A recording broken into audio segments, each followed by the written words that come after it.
Here is your continuation of high-yield cardiology cases. In this second part, we will cover acute myocardial infarction and its long-term management, reflex-mediated syncope, and congenital causes of cyanosis in newborns. These are key concepts that frequently appear in clinical practice and exams. Let's continue with Case 4. A 60-year-old man presents with 24 hours of burning substernal chest pain. The most intense pain occurred 8 hours ago and has started to subside.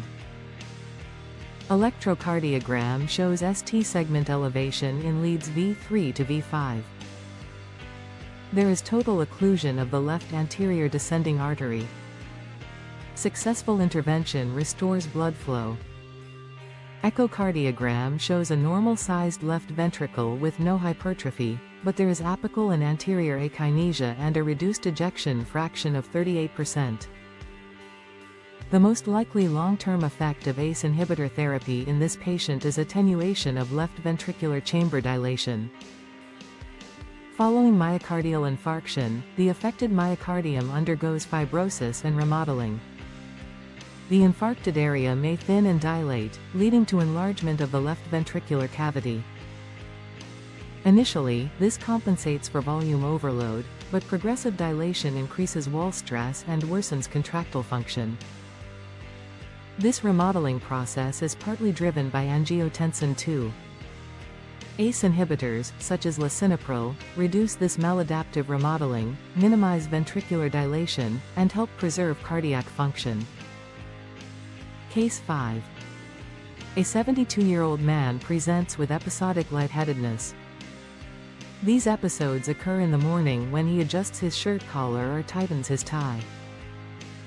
He briefly feels like he is going to pass out. He has a history of thyroidectomy and hypertension. Physical examination and ECG are normal. He is given an ambulatory ECG monitor. The most likely finding is a sinus pause. This patient has carotid sinus hypersensitivity. This condition results from overly sensitive carotid baroreceptors that trigger an exaggerated vagal response when stimulated. This leads to increased parasympathetic output, causing a prolonged sinus pause of several seconds, and decreased sympathetic tone, resulting in vasodilation. The combination reduces cardiac output and cerebral perfusion, leading to presyncope or syncope. Case 6. A newborn develops cyanosis 4 hours after birth. Pulse oximetry shows higher oxygen saturation in the right hand compared to the left foot. The infant has subcostal retractions, grunting, and a systolic murmur.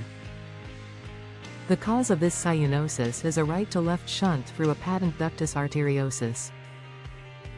Differential cyanosis indicates that deoxygenated blood is flowing from the pulmonary artery into the aorta.